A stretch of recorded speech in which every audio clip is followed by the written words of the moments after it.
Now this boat, it's very flat underneath. It has two beautiful big IPS engines. It has a top speed of 37 knots. Like you can really wind this up to at least 35. 37 is a bit optimistic, but 35 knots, that's great. But let's talk about top speed and operating speed.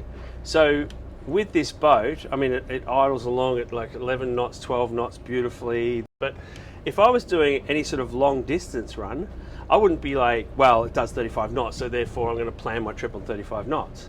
I would be planning my trip on about 28 knots, or 24 knots, or 22 knots of ideal operating speed, because then the engine's going to be at about 70 to 80%. It's not going to be running at 100% capacity the whole way as we're cruising.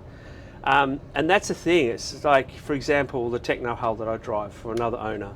It has a top speed of 63 knots. That's 115 to 117 kilometers an hour across the water. It's an absolute animal of a thing.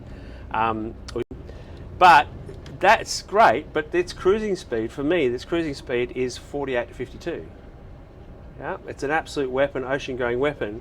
So when we talk about top speed, got another boat, which is a big catamaran, big cruising cat, and has a top speed of 21 knots. But that 21 knots is achieved by the engines being at 100% load.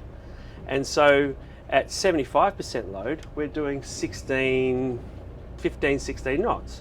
So that's that boat's operating cruising parameter, 16 knots. So yeah, if you want a boat that does 35 knots and you can do it consistently and just running at that sort of 80% to 85% engine load, you really want a boat that's got a top speed of 40 plus.